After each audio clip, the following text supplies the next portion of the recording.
times, right? So, there we go. All right, CJ. Guess we could go. Tuesday's a travel day over. Hey, welcome everybody.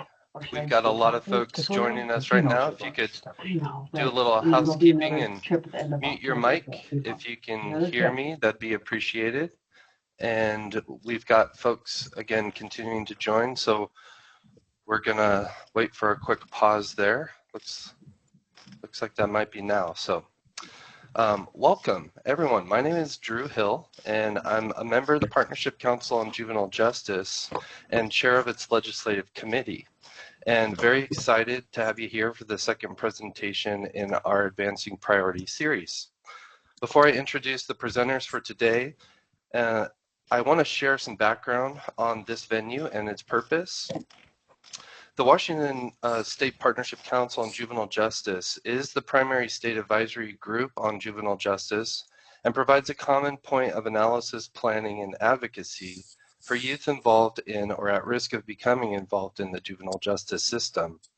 The Legislative Committee of the Partnership Council monitors and engages with legislative efforts aligned with established council priorities.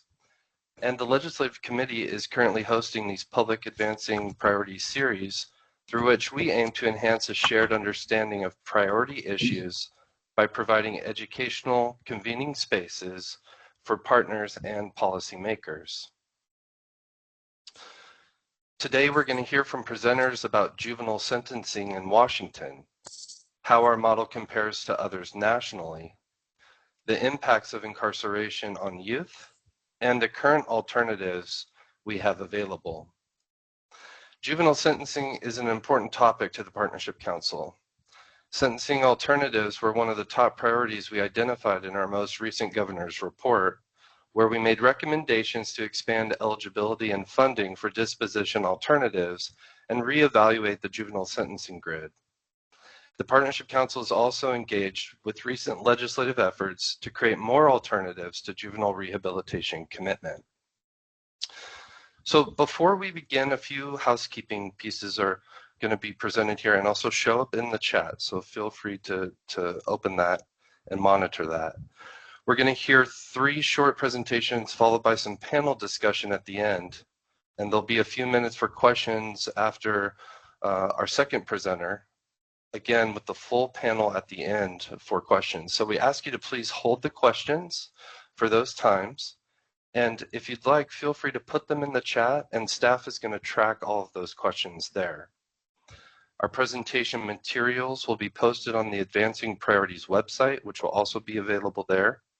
If you'd also like to receive a copy via email, please put your email in the chat and the staff will record your information and get that to you. With that, we're going to move into welcoming our guests. We're joined today by Katie Hurley, Special Counsel for Criminal Policy and Practice with the King County Department of Public Defense.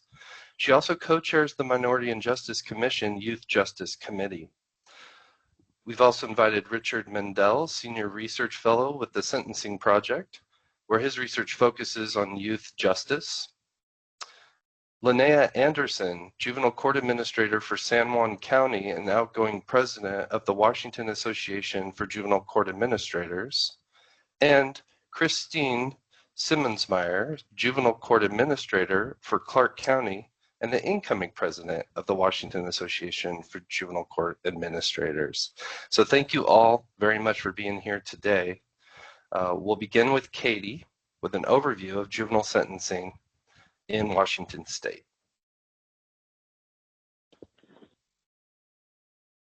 Thank you.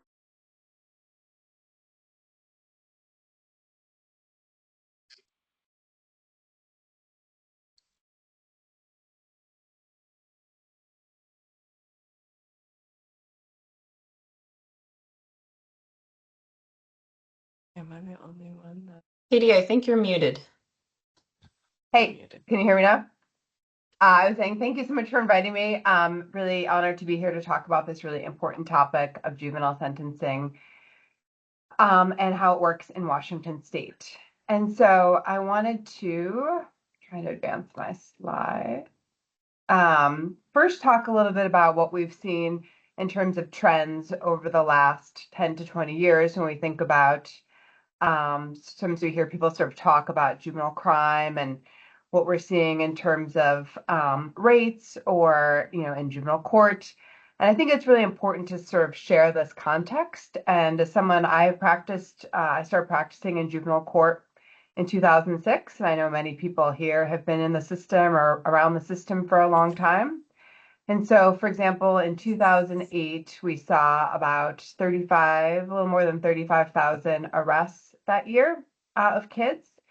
And then we looked to 2024 and we saw almost 10,000. So just like if we look at the drop over time, of course, we see a big sort of dip in the pandemic. And then the numbers coming up after the really low number in the pandemic. And then similarly, for violent offenses, we see, 1550 around in 2008. And then we see that number of violent offenses around 800 in 2022. And so I just think it's as we sort of talk about the issue that we're sort of thinking about when we think about juvenile sentencing, I think the sort of context of what we see broadly in terms of arrests, both for nonviolent and violent arrests, is important. And then when we look at the juvenile dispositions, it tells a similar story. We see almost 16,000 juvenile dispositions. This is going back to 2003. And then we see that number a little less than 4,000 last year. So we see these really big drops over time. And that's Heidi. I see your hand raised. Thanks. I was just going to ask if we could ask you to change this, like the style of viewing your slides. Yeah. It would be great if I knew how to do that. So you can see like the next slide as well as the current slide. Yeah. Yeah. What does the display settings there do?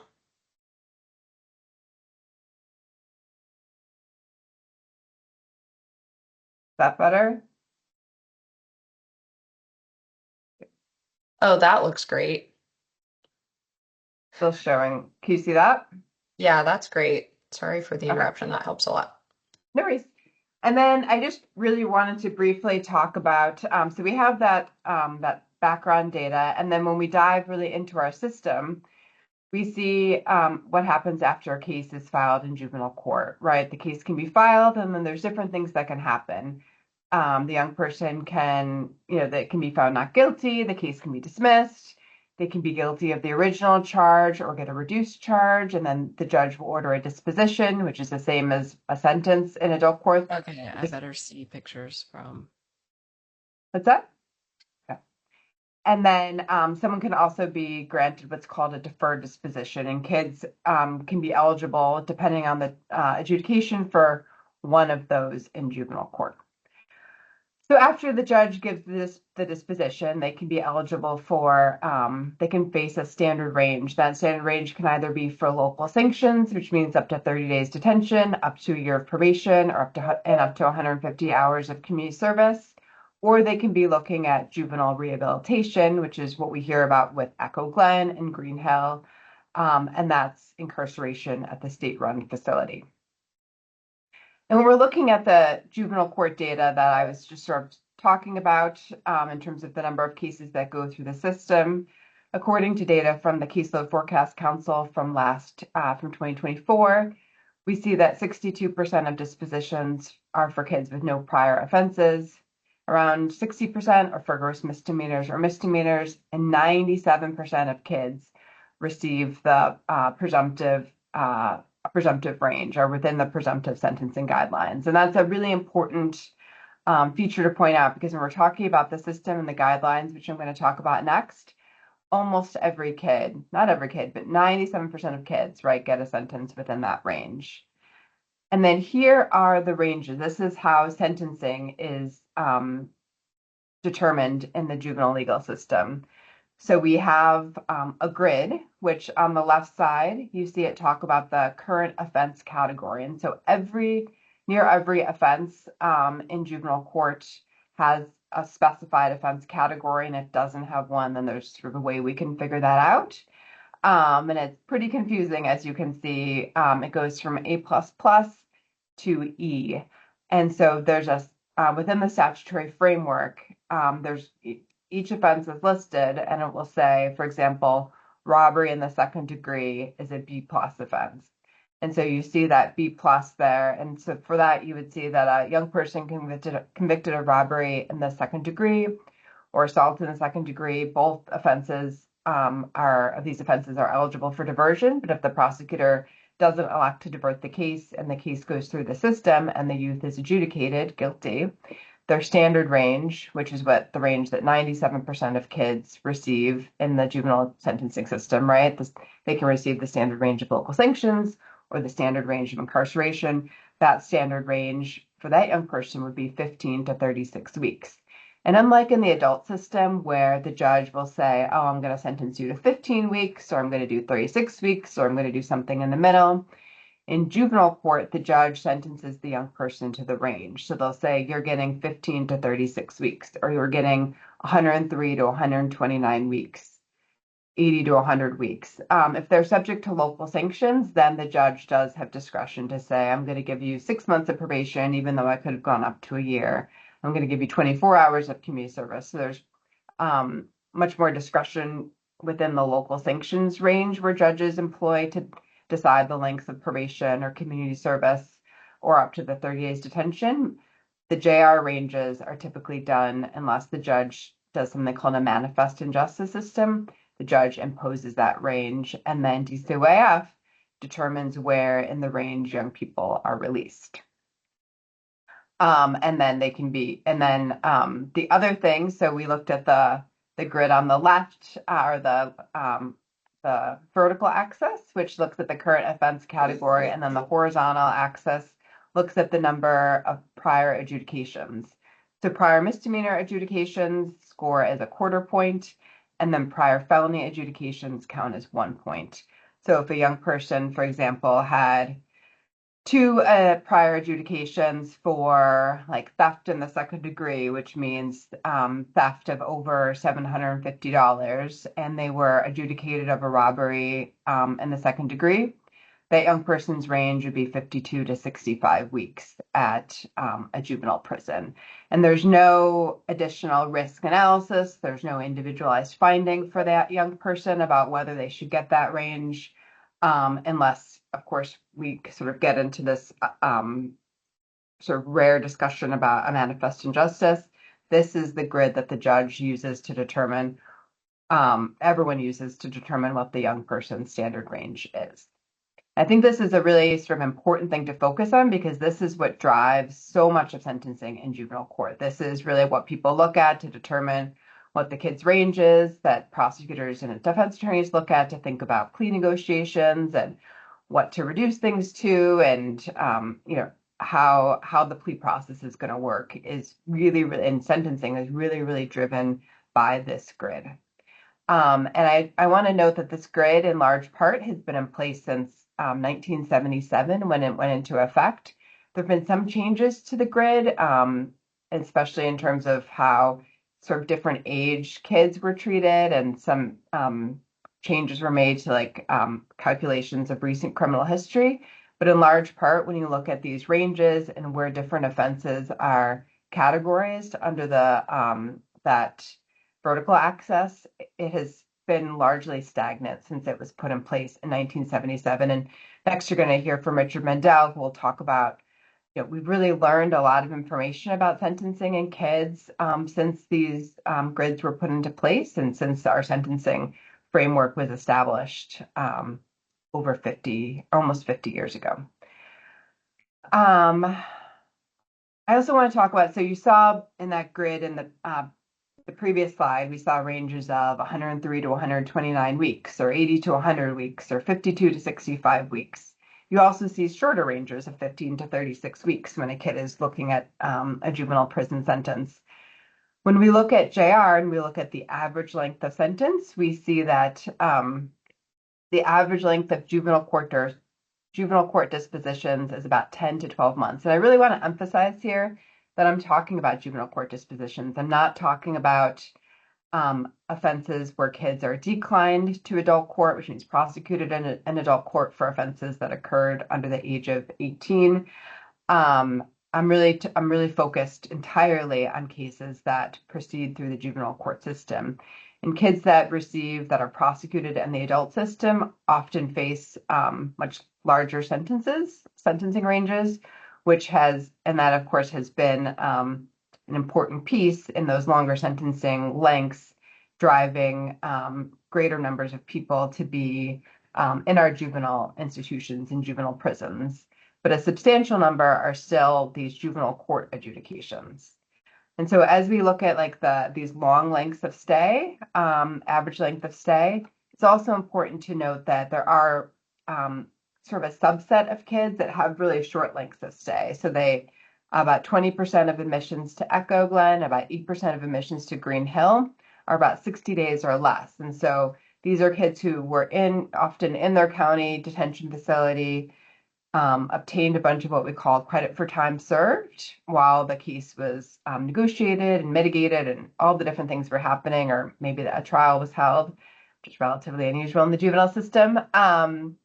So then they go to Echo or Green Hill and have, a lot of resources are spent to intake these kids, to take them away from their communities, and then they're released shortly thereafter with very, very little time if any, to receive any sort of services or anything at Echo or Green Hill.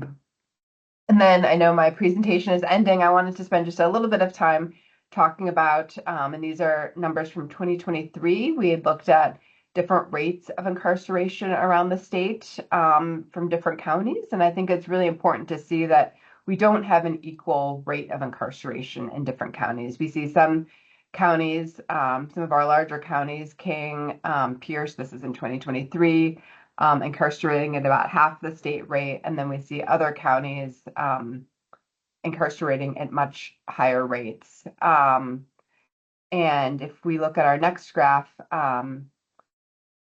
these are ones that show sort of a disproportionality score in terms of sort of where these counties are in terms of showing higher rates of incarceration, which is really, I think, an important driver of the overpopulation crisis that we've seen at Green Hill, especially, which has resulted in such horrific conditions of confinement for the young people that have been sentenced to be there. And I just the reason why I think it's really important to look at these different rates of incarceration is one, that it shows us that we can keep more kids locally. A lot of that is due to local resources, right? Or being able to provide more resources locally so that people feel empowered to keep kids in the community and to provide services and supports for them and their families. But if all counties in 2023 had committed kids to JR at the same rate as King and Snohomish, we would have seen a 43% of reduction in admissions, which would have really had a significant impact on overcrowding. And that, I think, is important to think that, to understand that we all play a role in the sort of crisis that we've seen at Green Hill and the impacts that have resulted from that overcrowding.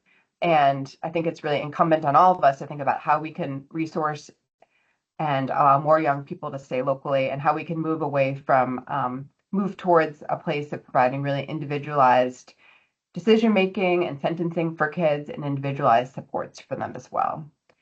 And then a lot of people, we often think about like, what are kids being sentenced for when they go to JR? And I think it's important to look at in 2024, according to data from DCYF, kids who were serving juvenile obligations for burglary, motor vehicle theft, or robbery accounted for about 42% of the Echo Glen population, so about 41 kids a day, and about 29%, or about 60 kids a day at Green Hill. So I know sometimes we think about all, the very, very serious offenses that are adjudicated in the juvenile legal system. There's certainly a spectrum that sort of, when we look at these offenses, and not to say that they're not serious, but when we look at, I think it's important to sort of look at all the different offenses that are leading to incarceration and what are some other options. And so I'll just leave this here. I think we all have a shared interest in trying to, find pathways for young people that don't result in them being incarcerated and that results in them being with their communities and their families. And I know Dick Mendel is going to talk about that next. But I think it's just, for me, it's really important that we understand the ways in which our current scheme, our state sentencing scheme, is driving counties' decisions and judges' decisions to send kids to places like Green Hill, to Echo Glen, away from their families, and the restrictions that are currently imposed on judges' ability to really provide a more individualized justice to kids. We see the sentencing grid, we see what it looks at, which is the offense and the criminal history, and it doesn't provide a structured pathway to consider other options for young people. I could have spent other time talking about some of the suspended disposition options that we have for young people, but I know that that's going to be coming later in the presentation. So there are some options like that, but youth are, those are really driven by what offense the kid is adjudicated of as to whether they're even eligible for some of those options. So I think I'm at the end of my time, so I really appreciate the opportunity to present today. And I think it's Richard Mendel's, I think he's up next. Yeah, Katie, thank you so much. We are going to invite Richard next to the virtual stage here for discussion about the national landscape and a bit of broader discussion about juvenile sentencing models. We'll have a 15-minute presentation, and at the end of this presentation, we will have about a 5-minute Q&A directly with Richard. So, Richard, go ahead. Thanks for having me. Can I share slides? I think, Katie, if you take yours down, I can put mine up. There we are. Share.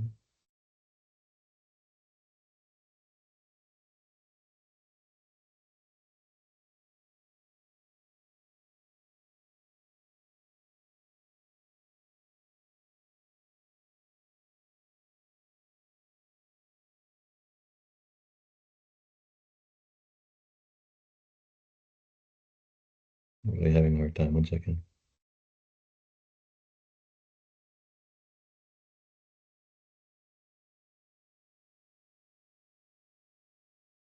Disappeared.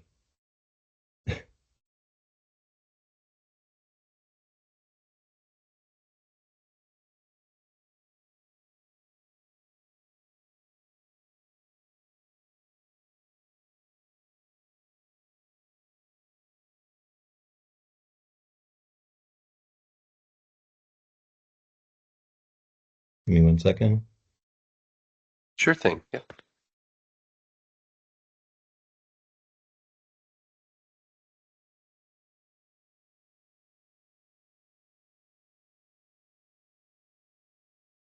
Never had this happen before. I've never done this on Teams before, but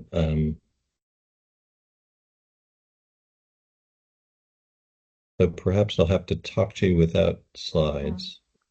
And Dick, we're glad to share your slides for you if you want to send them to Alexi and me. You can. That's a good idea. 1 second.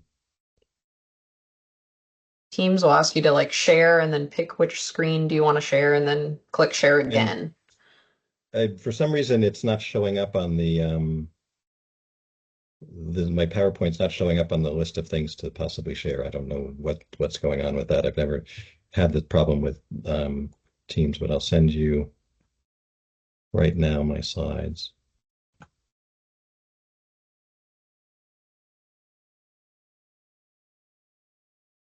And then I'll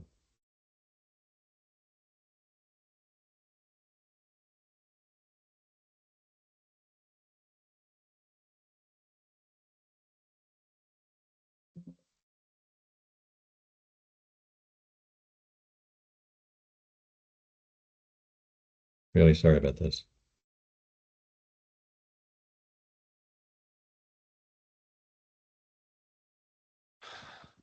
No problem, Richard. We are patient. This is a great opportunity to fill up your water cup or maybe have a quick bio break. And I'm sure in the next kind of 2 or 3 minutes, we'll be able to pick up with our presentation. So I'm we'll sending it to Heidi now. Is that the first person to send it to? Yeah, that works great. And so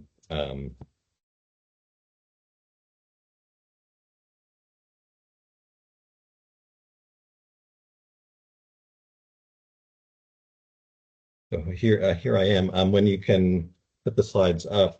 So I'm here. I'm from the Sentencing Project. I'm a research fellow there, and I do a lot of research about youth incarceration. And I'm going to tell you what I've been finding in that research and what the implications might be for Washington State. In general, youth incarceration has a very weak track record, as I documented in a report called "Why Youth Incarceration Fails" that was done in 2022. A mountain of research shows that removing youth from their homes and confining them in locked facilities leads to poor outcomes. Research on the use of pretrial detention shows that detention increases the likelihood of placement following adjudication. So if you're held before your trial, you're going to be much more likely, probably 3 times as likely, to be locked up after your trial. It also increases the likelihood of future offenses and incarceration for subsequent offenses, and it damages, it's been shown to damage people's long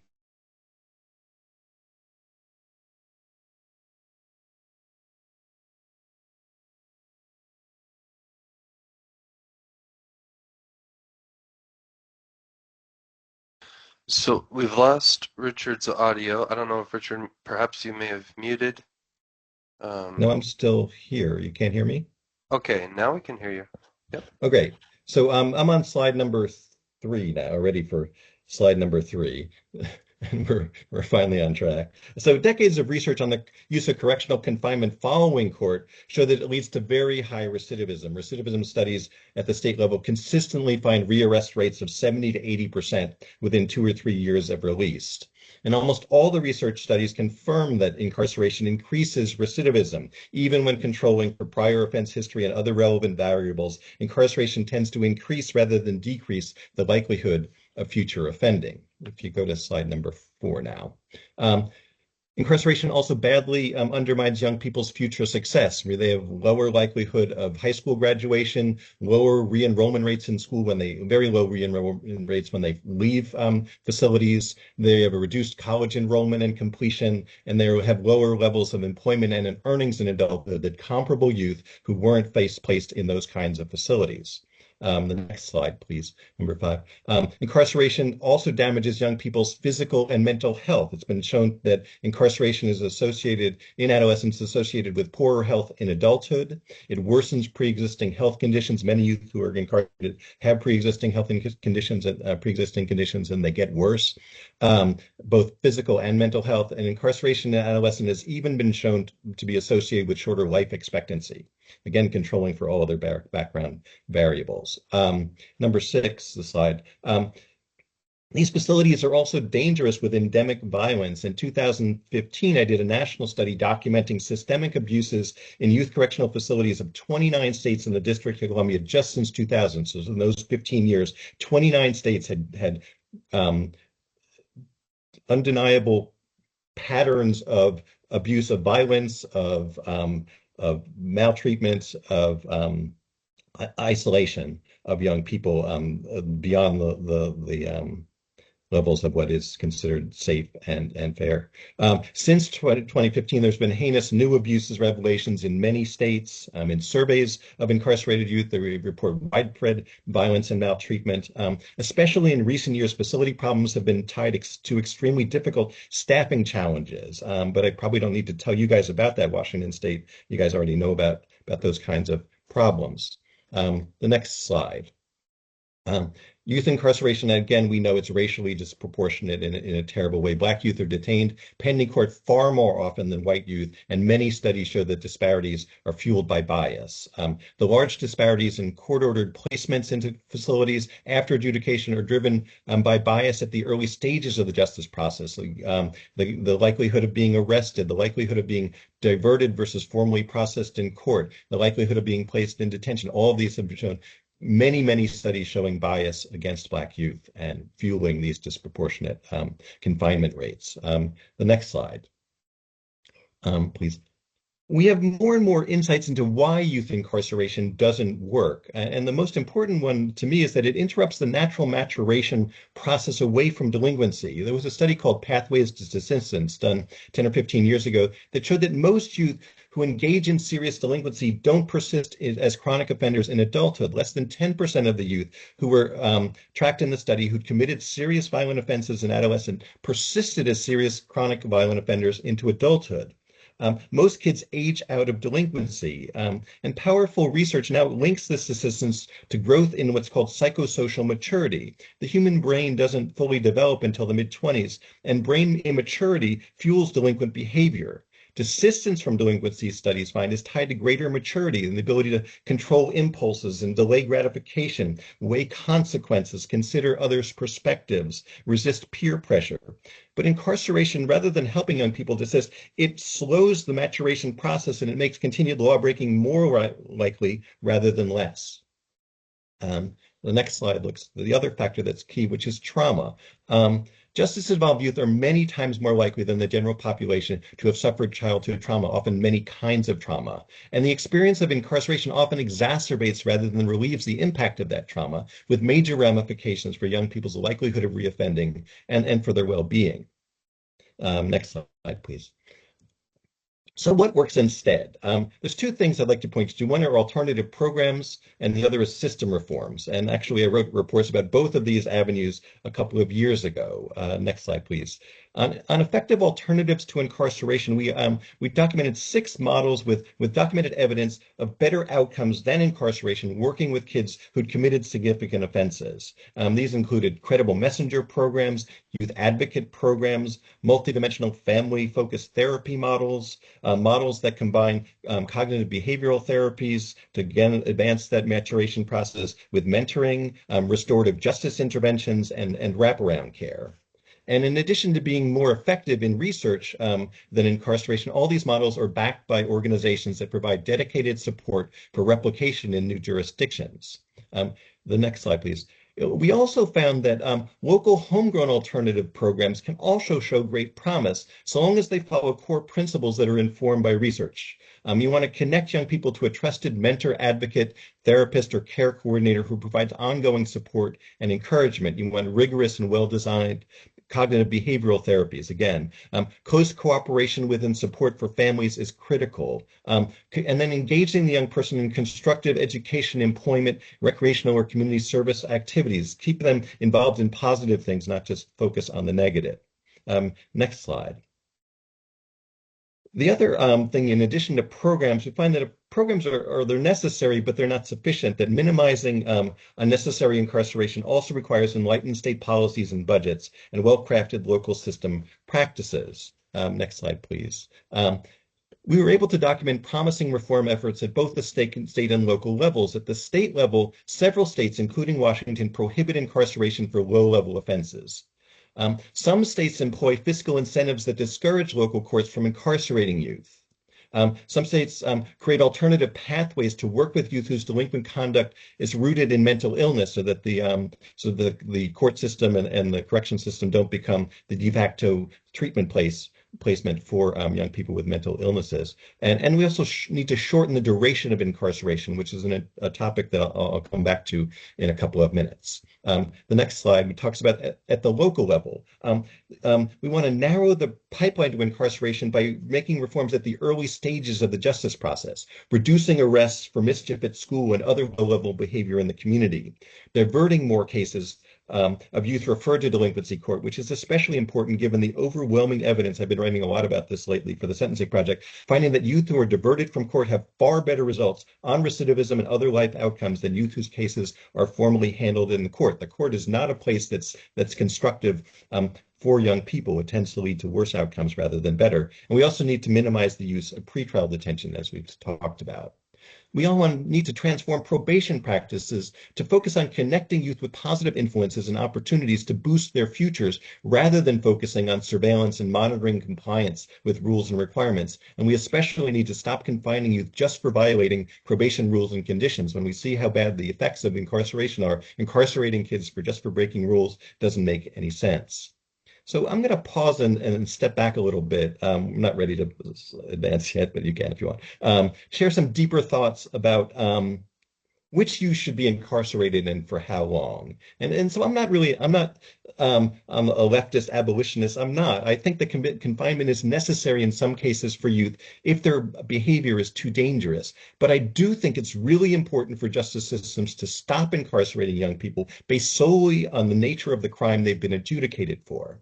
One of the most consistent and powerful lessons from delinquency research is that a young person's immediate offense is a terrible predictor of future offending. Every offense, and even offense history, is not a great indicator. Rather, the best ways to gauge a young person's likelihood of reoffense requires an objective actuarial assessment of their risk factors for reoffending.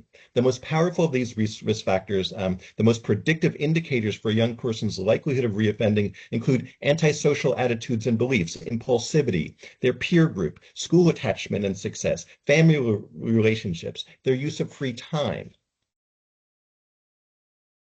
I also want to talk to you about the length of stay for youth who are incarcerated. A lot of studies over the years have looked at how duration of incarceration impacts recidivism, and the evidence is mixed. Many studies find that longer sentences do no good, that kids held longer, a year or 2, 3 years, do about the same as those who were held for 6 months or so. And many others showed that longer stays actually increase the likelihood of reoffending. But I have not found any credible studies that show that stays beyond 6 months or perhaps up to a year make us any safer and make the kids any more successful. Beyond that, really doesn't do any good for public safety or kids' well-being.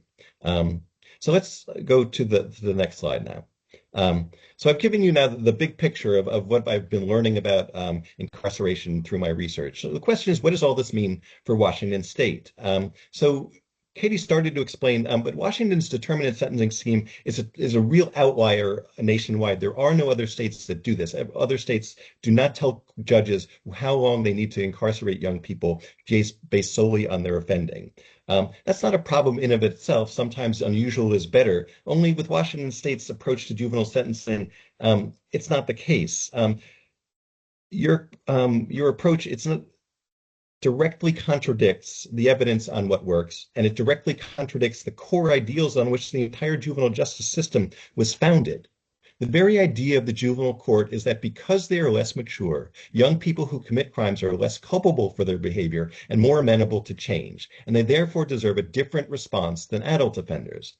Rather than the adult system where only consideration is to make the punishment fit the crime, youth deserve an individualized system of justice that looks at the best interests of each young person, his or her needs and circumstances.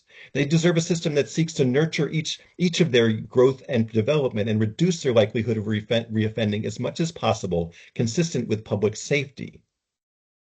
So if you go to the next slide, Katie already showed you the grid, but I think that this grid, and I'm sorry to use strong language, but I think that the determinate sentencing scheme flouts all of the ideals I was just talking about. The young person is judged only on the worst things they've been caught doing. The formula does not even consider the young person's needs and circumstances, his or her talents, the protective factors and positive influences in their lives, none of that. If this is your offense and this is the number of times you've been adjudicated before, this is your sentence, measured by time confined in a locked facility with no consideration for your needs or your progress. It's about retribution and not about maximizing the young person's potential. And as I said, this approach also violates all the lessons of the research on what works to minimize recidivism and promote youth success. By using a determinate sentencing scheme that's entirely offense-based, Washington is ignoring the risk factors that have proven most predictive of future offending. That means you're imprisoning, by default, many youth who pose little risk of reoffense, which substantially increases their risk of reoffending and which amounts to a huge waste of money and a tragic waste of their human potential. So if we go to the next slide. All of this is made much worse by the long sentences imposed on many Washington youth. As you can see in red in the guidelines, they require 2 years or more confinement, 100+ weeks. For many offenses, and it far exceeds the optimal range identified in the research. Nothing beyond a year is shown to provide any benefit for the young people's well-being or for their future offending. These long periods of confinement deny Washington State youth an opportunity to experience and grow from the pivotal developmental milestones of adolescence, everything from finding a first job to a first date to earning a driver's license. And all at an astronomical cost, many hundreds of dollars for every young person every day, and overcrowding in your facilities that makes them that much more hard to manage. Let me finish by offering you an alternative. Florida's juvenile justice system uses a matrix to guide dispositions for youth found to have committed delinquent offenses. If you go to the next slide. It's a little bit hard to read here, but it's the present offense in the vertical axis is considered, but on the horizontal axis, the young person's score on a validated risk assessment instrument. So this grid is used to guide decisions for all youth there. Keep in mind that the guidelines are only recommendations and judges are permitted to deviate from them, and they often do. So Florida did a validation study a few years ago to see how youth at the various risk levels did when given an optimal sentence, which is the least restrictive option called for based on the offense and the score in their whatever their box is in this grid, an appropriate sentence, which is meaning that there was one of the options in the box, but not on the more restrictive side, among the options included in the box, an above guideline sentence, meaning that it was more restrictive than any recommended in the grid, or a below guideline sentence, meaning that it was less restrictive that was recommended in the grid. And their study found that especially for youth at higher risk, those who were given an optimal sentence, actually, if you go to the next slide, if you go to an seen in blue, you can see the ones in the optimal sentence had the lowest. Those who had given an appropriate sentence, which is the red, had a little bit worse, but not terrible recidivism. But those who were given above guideline sentences in green always had recidivism rates twice as high as those receiving the optimal sentences. Meanwhile, youth were given below guideline sentences in purple, less restrictive, had equal or better, so that didn't hurt public safety to give less restrictive sentences. It only hurt badly to give sentences that were more restrictive than recommended based on their risk score, which you guys don't measure. I know this is a lot to take in, but the point I want you to take is that using a risk assessment score in addition to the youth's immediate offense, by doing that, Florida was able to create a sentencing scheme that did a very good job of matching youth to the appropriate level of care, or giving judges a good recommendation on how to do that. But by relying on a strictly offense-based disposition grid, your system is abdicating its responsibility to put youth in their proper placement. It's time for a change. And with that, I'll end my presentation. I'm happy to answer any questions. I'm sorry, we don't need to show any of the lists. Great. Richard, thank you. I do want to just acknowledge that the time check that we're at, we had about 5 minutes for questions directly for you, Richard, on that presentation. I'm going to encourage folks to continue to put your questions in the chat, and we are moving soon to the panel discussion where we can have more focused questions. So I'm just going to have us keep moving along and save our questions for the Q&A portion, if that's all right. Yeah, sorry, I think I ran over a little long. Sorry about that. It's just fine. We are going to invite up Linnea and Christine for an overview of disposition alternatives in Washington. Thank you. Let us get our slides up.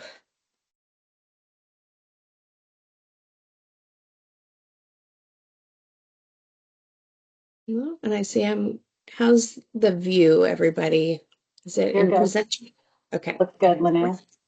Okay, fantastic. All right, everyone, thank you for inviting Wajka to share a bit about dispositional alternatives from the juvenile court administrator perspective. I'm Linnea Anderson, and I serve San Juan County, and I have with me Christine Simmonsmeyer. I'm the juvenile court administrator in Clark County, Washington, and the recent Wajka president. Okay, so what is Wajka? Wajka is a collection of juvenile court administrators across the state who serve all of the local juvenile court communities, and we come together in our common mission of steadfast commitment to youth and families, transforming obstacles into opportunities. There's a little bit about Wajka, but for the most part, we are supporting our local communities and noting that the majority of young people, over 90% of young people impacted by the youth legal system, are supported through our programs. And so we've talked a little bit about the Washington juvenile justice system continuum, and this is just kind of an Another way to bring light to what the juvenile courts are responsible for and juvenile rehabilitation. There is quite a dance and a partnership between local jurisdictions and state jurisdictions, but essentially the majority of prevention work, early intervention, least restrictive interventions around community supervision and community rehabilitation, to what is our most restrictive, which would be secure local juvenile detention or electronic monitoring or something along those lines. That's where our spectrum ends. And then JR picks up with institutions, community facilities, and parole aftercare work. We are all responsible to supporting young people in our communities and to forging ahead with positive relationships with community members and tribal nations in our jurisdictions. I will note that for the most part, juvenile court funding is supported by local jurisdictions and not by state dollars. So in the last 3 decades, WAJCA has led the charge to really move towards a validated risk assessment process. Washington State and WAJCA organized through what is called the Juvenile Court Case Management and Assessment Process. We utilize a validated tool to help guide our work. All of our probation counselors are working through what's called a lens of theoretical model of change and risk needs responsivity, as well as motivational interviewing. Our probation counselors are required to have all across the state. This is something that we organize to make sure that there is a similar level of care no matter where a young person is impacted across the state. And so our probation counselors are required to have 12 hours of continuing motivational interviewing training every year. And really, we organize around the idea of health and safety for our communities and reducing repeat problem behaviors and focusing our work towards restorative justice practices, mentoring, and part of it is because we really clearly understand that behavior change is a process that unfolds over time. Thank you, Linnea. So my portion of the presentation, I'm going to be focusing on the formal court processing, which is what you see up on the screen. This is a very high view, just kind of general, because all courts do it a little bit differently. But what I want to emphasize is that a lot of the work for the juvenile court happen before arrest. We do a lot of work pre what we call informal diversion, which is before any kind of court involvement would happen. And then also just looking at the slide showing that there are a lot of off-ramps, which is intentional as well. Our mission is to keep kids out. Okay, going over the formal disposition alternatives that are available in Washington State. The first one we refer to as option B. This is the most general disposition alternative available to courts. And as you can see, there are ineligibility criteria. But we do want to emphasize that while youth are under supervision under these alternatives, we are using that case management process and assessment that Linnea discussed and matching kids to the appropriate level of supervision and services. The other thing about this is the state dollars. We are able to bill our state dollars, that small amount that we receive from the state for these disposition alternatives. And as Katie mentioned, we do have 2 pretty specific specialized disposition alternatives. We have the chemical dependency mental health disposition alternative that does require youth to get an assessment beforehand to make sure they qualify. There are some ineligible crimes for that. And again, the evaluation is funded either by the court or the local county, depending upon how it's referred or requested at court. And the supervision services can be funded through the state block grant dollars. And then our final specialized disposition alternative is the special sex offender disposition. This particular supervision is pretty intense. It has 2 to 3 years of supervision, and fully funded treatment is, and the evaluation pieces through the state block grant. Okay, we've talked a bit about the funding, and so I just want to really highlight that the block grant funding that comes from the state is given over to DCYF, their juvenile rehabilitation department. It is managed in collaboration with WAJCA. We have a block grant oversight committee that works through how that money should be spent, what the funding formula should look like. And then I want to also point out that we, as WAJCA, the juvenile court administrators, were the ones to push for a portion of those fundings to be moved over to develop our risk assessment, our case management approaches, and our evaluation and quality assurance. All of our probation counselors have to be qualified or certified, and they have ongoing learning requirements as part of that certification. So just again, showing where we're spending the money on what we care about, which is making sure that we're matching our services to the risk level. We are individualizing how we're deploying our resources between low, moderate, and risk use in our communities. And then WAJCA itself has a set of principles that we use to determine funding formula models because it's youth focused, and we know that kids often are mobile and move between counties, and so we want to make sure that we can ensure at least a basic level of probation services that involves our risk assessment use and our case management model. So our funding formula decisions are driven by making sure we have that kind of equitable access to the funding. This is the data that we currently have on our disposition alternatives. This comes from our juvenile rehabilitation partners. We provide data as part of our billing process that also includes outcome measures as far as completers in the disposition alternatives and the average daily population. Last year, we requested from JR to develop a standardized report where we could actually be looking at that data regularly. At this point in time, we do not have access to that. We're only provided with the START numbers. So those are the numbers you're seeing on the screen. JR is working with us on that. They've indicated that they would be able to get us that report in 12 months.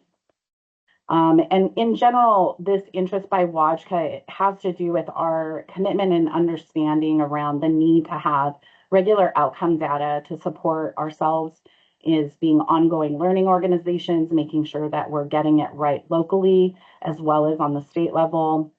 And we have long advocated to have a dedicated juvenile research team. Currently, what happens is it's more likely that the reports themselves are ad hoc. The funding is derived most of the time from grants or the state ledge, and then the AOC will do those reports. But at this time, we do not have a dedicated researcher fully funded to support the work, the outcome measuring and research for the court. And this is a general overview of the block grant funding formula as it stands. It's been this way for quite some time. And really what I want to highlight is that it is an incentivized funding model. As you can see, we are assessing different at-risk populations and how many moderate to high-risk youth are in your county. We also use the EB participant number to encourage courts to access their evidence-based programming. And then as you'll see kind of down on the far right corner, about 5% of the block grant funding is driven by the disposition alternative. That's the average daily populations for those youth within any given court.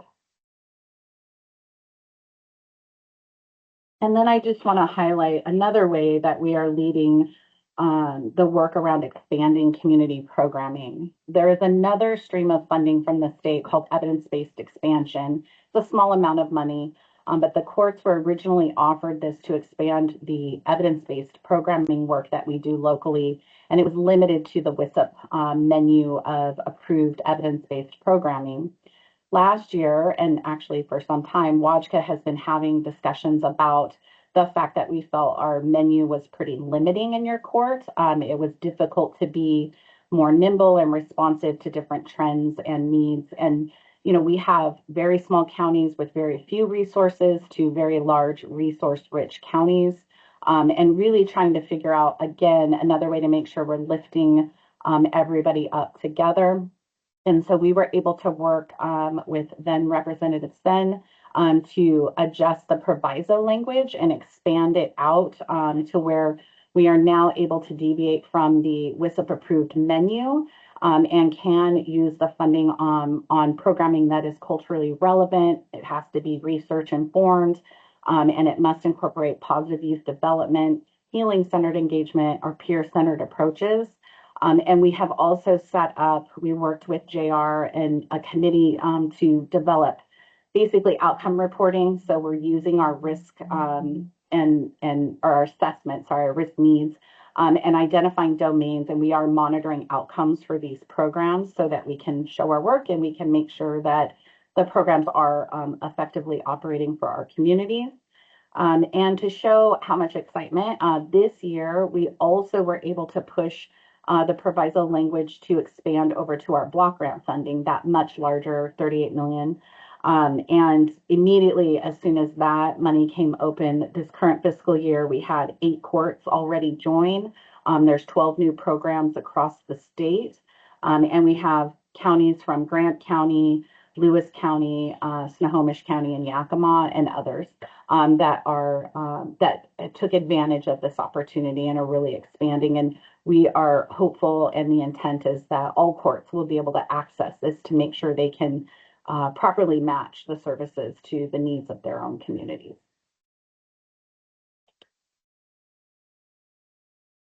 And that is it for us. Thank you so much.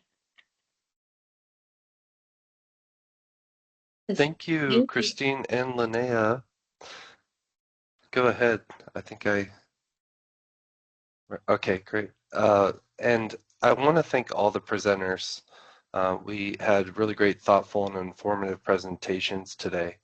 And as we move to this panel discussion portion, we've prepared a few questions for the panelists, and I'm going to ask those.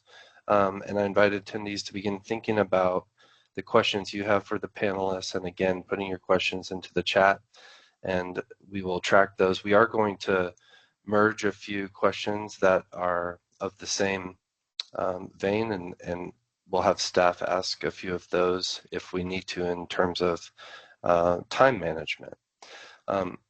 So we'll begin with a question for both Katie and Richard.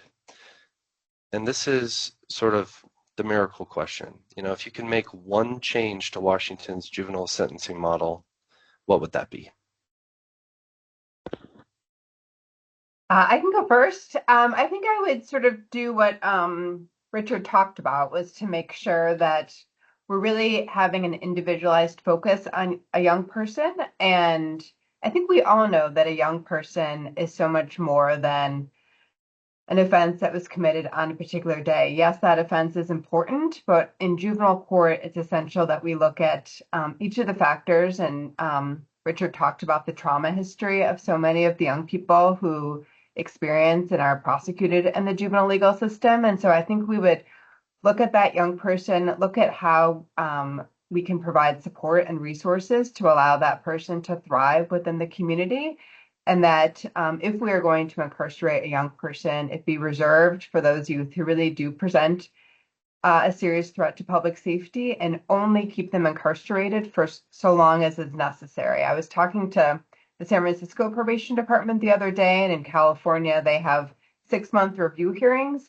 And in fact, the judges there have asked for review hearings every 3 months because they're so interested in seeing how the young people are, how they're doing. Whereas in Washington state, when a young person is taken from their community, taken from their family, and incarcerated in juvenile prison, we basically say goodbye and good luck. And there's no additional review from the local juvenile court about that young person, how they're doing there, and within the range that they've been given, whether that range was too long, and whether they can come home early, and what that looks like. So to me, those are a sort of a first step towards the dream of sort of reimagining how we respond to young people and how we resource communities. That's what I would like to see. So one thing I might cheat a little and say I would take just vastly reduce get away with the determinate sentences or the ranges that you have there, but to drastically shorten the amount of time that the young people who are committed to your custody stay there, but then to use those funds that are saved with that to invest in the effective alternatives to incarceration, that you guys don't spend as much money and that aren't as big a part of your system. These things work better. They keep people, young people, home and connected to positive influences and allow them to grow through this age when they might be more prone to delinquent conduct. But again, most youth age out of it. So let's speed them along in that process by keeping them in positive and evidence-based community programs. Great, thank you. Now, Christine and Linnea, the question is connecting youth with those community-based therapeutic alternatives to incarceration that Katie and Richard described. That's a major component of juvenile court services. So from WACHKA's perspective, how can resourcing, flexibility, or authority best support that part of your work? Yeah, thank you so much for this question and the opportunity to speak to it. I'm going to focus really on resourcing and two areas of resourcing. One, Christine touched on it earlier about a dedicated research team to be available to juvenile courts to really look at collectively across the state, how is our work? Our juvenile court administrators across the state really understand locally what is working, but to lift that up as a state and understand state investment dollars and how things are working, this is an area that we really need more resources. That would be our number one focus, is to ensure that we're not guessing, that we have a little bit more support at the state level. Yeah, thank you, Linnea. I think as far as flexibility and authority, I will just again emphasize the work that we've done around the evidence-based programming and expanding that. And really, you're seeing these smaller jurisdictions be able to stand up additional resources in their community around mentoring and positive youth development that wouldn't have been able to be accessed without that kind of flexibility and expanding and giving the courts locally that authority to really, they are keeping local data and connecting with their community partners and their youth and families to understand things that at a state level, it's difficult to just one size for the vast differences we have amongst the county sizes and resource needs. So that would be what I would emphasize, is further investment in that work. And then I think coupling that with the research portion that Linnea is talking about,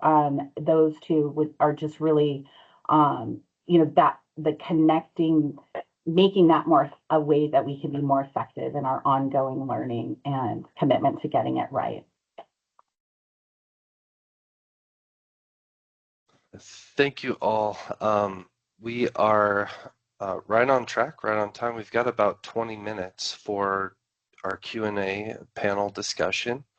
I'm going to ask for support from staff, both Alexi and Heidi, in terms of helping us make sure that the questions that were inputted into the chat are prioritized. And so we'll ask Heidi or Alexi to chime in and give us a start there. Glad to. I'm doing kind of a merge of a few questions, but keep them coming. For our panelists, let's start with, we've gotten a few questions about families and parents. How can we support families in supporting their youth, particularly when it comes to sentencing or disposition alternatives?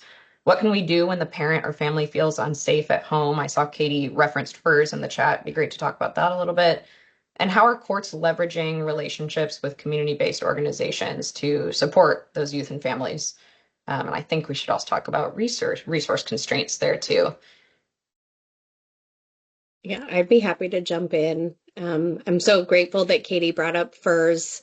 What a wonderful program, not available all across the state, but something that is amazing. This is such an important area to be family focused, and across the state, many of our probation offices almost spend more time coaching and supporting and mentoring parents than the youth on our caseloads. A lot of times we're making sure that young people are getting connected in positive engagement activities and a lot of concentrated work is spent with parents and caregivers because it is complicated, and parents need a great deal of support in the home, especially when there's intense problem behavior that goes against value systems, and more importantly, violence within the home.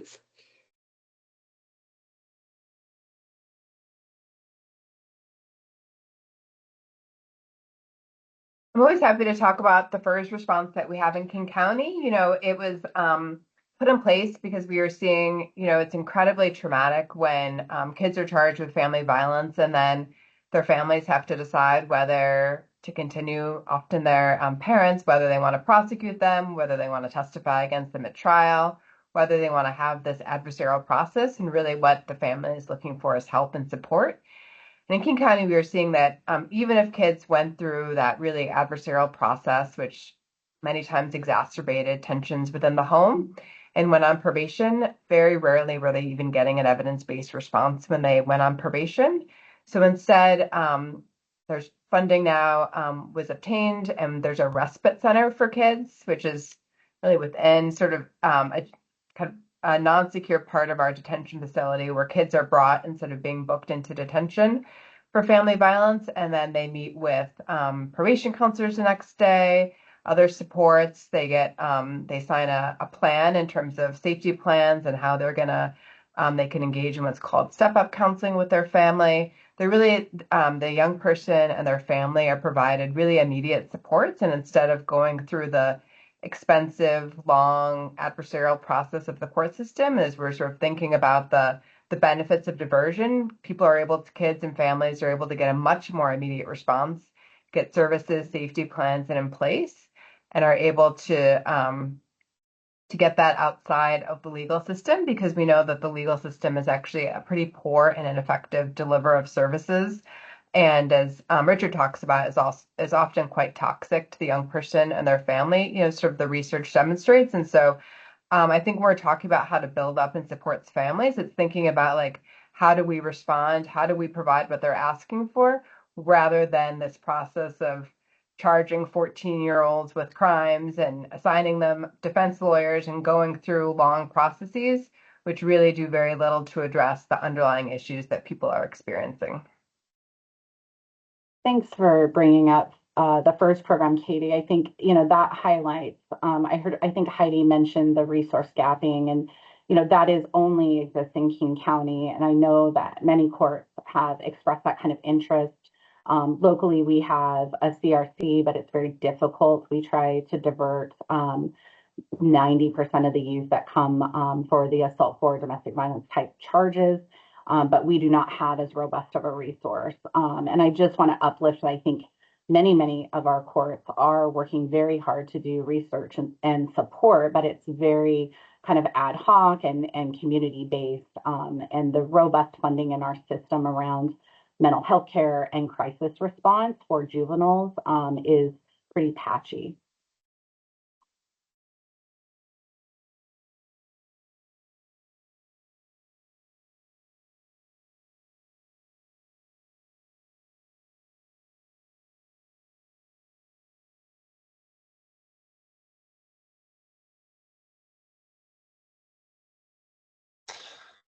Other questions from the chat, Heidi, or should we open up for folks to? I've got another one for you all. Great. We got a few questions in the chat about kind of assessing risk and need and likelihood of reoffending in determining the most effective alternatives to incarceration. I thought maybe we could talk more about the PACT there, and then maybe we could look outside of Washington State as well and talk about risk in sentencing.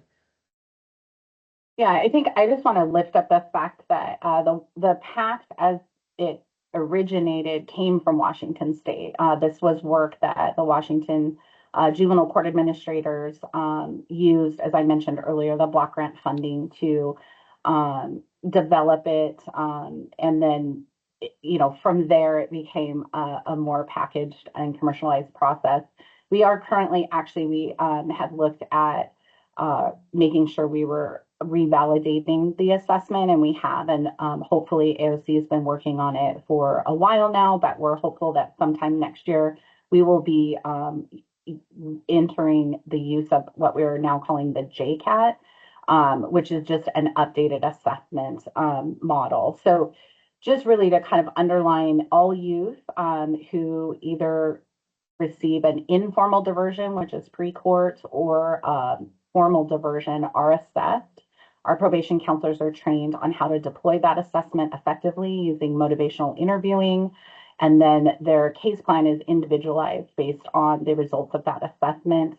And then, as I mentioned, we use incentives, which matches adolescent brain science, a lot of community partnerships to effectuate that case plan. And kids are reassessed as they change and evolve as well. So it's a pretty nimble tool. It's something that has been in our use for many years. I think Linnea mentioned a date, but at least 20 years. And it's evolved and enhanced over time. Yeah, thanks so much, Chris. I would just add, for pretrial, it's a little bit more complicated to engage in such a robust risk and needs tool when youth have the right to remain silent and they are innocent at this point. And so there is some tension there at the idea of deciding before a court can decide how to move forward with a case. And so there's a little bit of nuanced issues there. I will also add that in Washington State, we do have disposition reports that many, if not most, probation counselors are required to provide to courts, and do backfill more information than just here is the offense that the youth was charged with, or here is the offense that the youth has agreed to accept responsibility for. And here is more of the background, and let's look at other disposition alternatives. The court is required at disposition to review appropriateness, and also, can some of these disposition alternatives be employed safely at the time as well.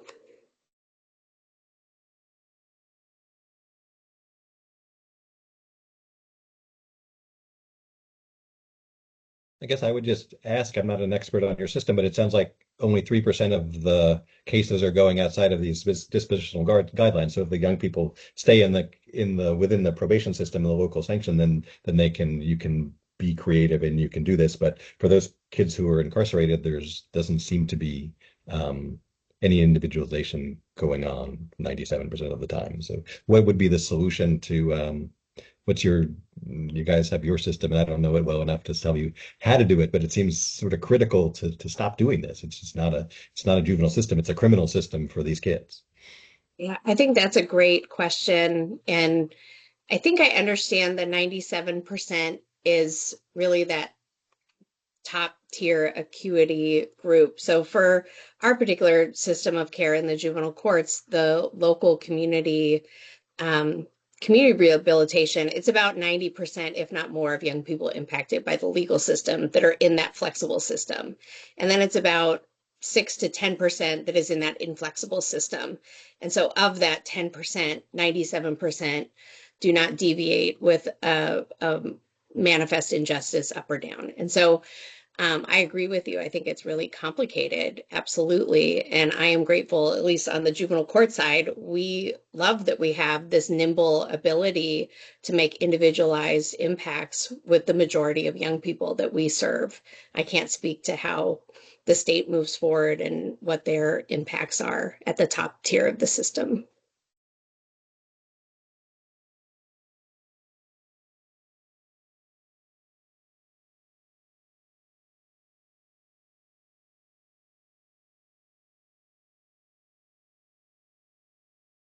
You all ready for another one? Okay, we've talked about states where judges have more ability to match sentencing to a young person's individual situation. And I wonder, this is certainly an outside of Washington question. There's a question in the chat about what structures support anti-bias and inequality in sentencing.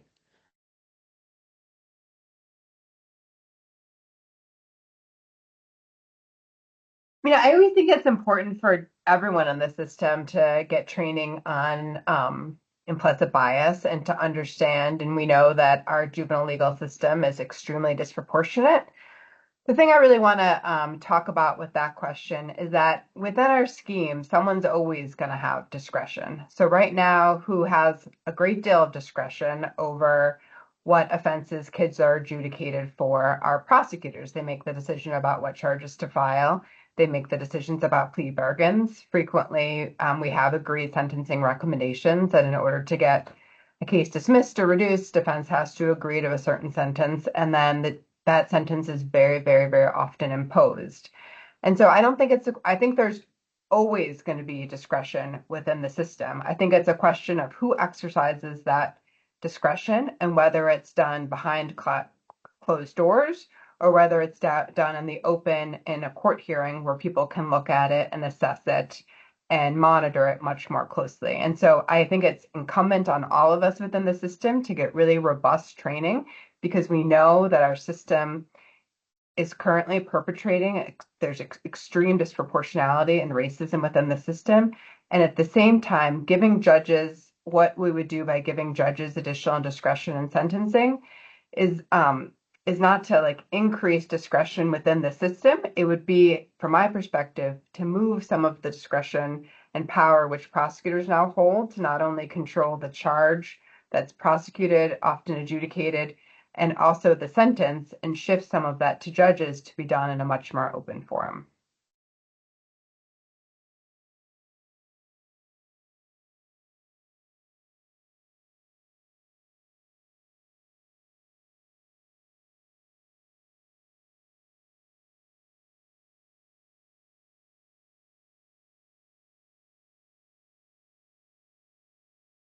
Pausing in case anyone else wants to add on to that. We may have time for one more.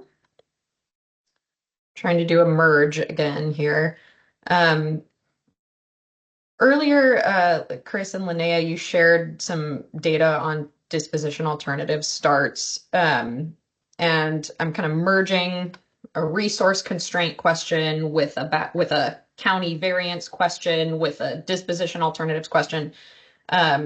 So we're wondering what kind of tools does WAJCA have or could WAJCA have to encourage counties to utilize more either disposition alternatives or other positive programs that you talked about? And are the kind of constraints in youth we see starting disposition alternatives because there are fewer youth eligible, or is it because of the cost to provide those services limits the number of slots? Yeah, I think just to take your last kind of question there, and I feel like I don't want to keep repeating, but I think it is important to remember that when you think about very small counties, for example, the pre-pandemic, there were counties where a youth couldn't receive a SOTA disposition unless they could drive 2 hours to another county to do their weekly treatment. So that's just an example of some of the barriers when a county is struggling with that resource level. However, I think the other side of that is that flexibility piece and the incentivizing that you're talking about. We're using funding to do that. We're spending money on what we know is important, and we're pushing for that flexibility where some of these exact counties that have these barriers to resources are using this expanded criteria to stand up their own resources. Mason County is an example last year that created a mentor lived experience program.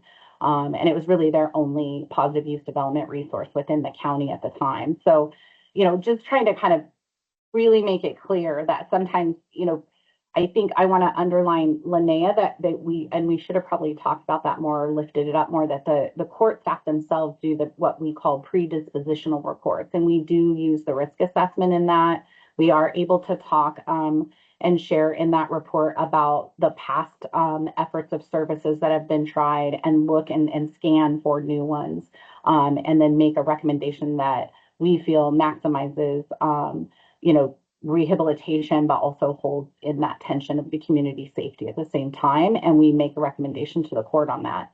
But if you don't have a lot of resources available in your community, it's very challenging to make that assessment and take advantage of the disposition alternative.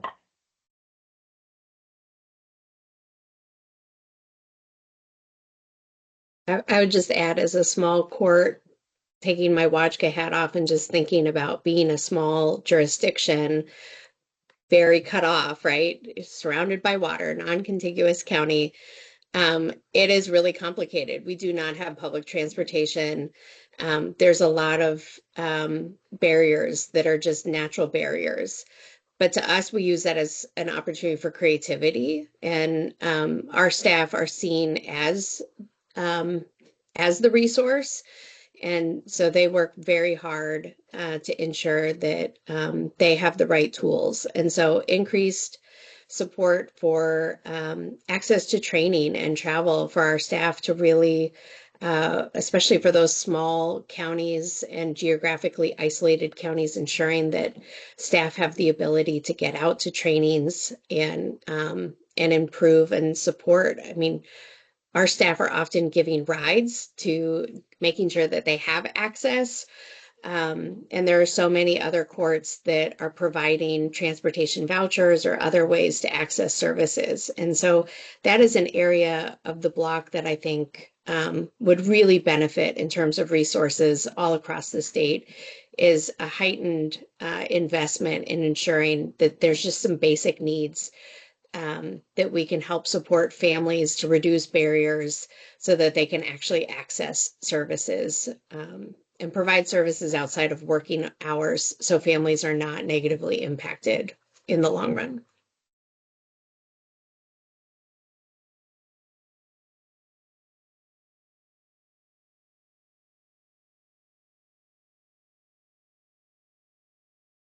Thank you so much, everybody.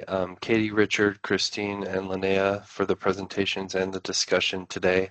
And I want to thank everybody who joined us for the conversation. We are going to take another look and closer look through the chat and perhaps provide some additional follow-up information and or answers to questions as we put out the materials that we plan to. And we hope that the session today deepened our collective understanding of juvenile sentencing, its impacts, and the available alternatives. I think for many of us, we're sitting with a lot of information that we just received. And a lot of us, I'm sure, had significant, to us, responses to some of the information that we received today. And I want to encourage you all to continue to think about those responses that we had. Think about what we can do or what information we might seek to better understand those responses to the information we received. A very small example that I'll share so people understand what I'm talking about is seeing the trans-theoretical model of change acknowledged as a framework or as a guide for our juvenile court leadership. That to me had me thinking about the importance of substance use and mental health disposition alternatives. That's the foundation for that trans-theoretical model of change framework. It came out of responding to substance use treatment needs. And so it brings up a really important opportunity for us to talk about the impacts of a framework built for that purpose being used to guide and support our young people as they work through what we might consider a commitment to maintaining appropriate behavior. And it helps me see that just like our disposition alternative sentencing guidelines, the models and the behavior concepts that we're thinking through are also stemming from a same and similar time period from our history. And so as we sit here together to support one another in evolving a system that is more developmentally responsive and is using emerging best practices. And we're all here focused on finding resources and funding to give each jurisdiction more resources to respond to youth in more meaningful and culturally appropriate ways. I think about my responses to some of those things, and I think about the hope that I carry that we're going to continue to evolve and improve things for people. So, pretty focused example of a response I had, and I know that there are many others. And so, my encouragement is to reach out to one another, ask more questions, reach out to our presenters and to staff and to one another to keep these conversations moving forward. And doing that for the youth and the families that we're trying to improve the system for. So, as we mentioned earlier, the materials and recording are going to be available on the PCJJ Advancing Priorities website. And we also want to encourage you to sign up for the Office of Juvenile Justice newsletter. Links are going to be in the chat here. And we just want to make sure you hear about the upcoming presentations and updates from the Partnership Council on Juvenile Justice. Thank you to everybody today. I hope you have a very good rest of your day, and thank you again for joining us.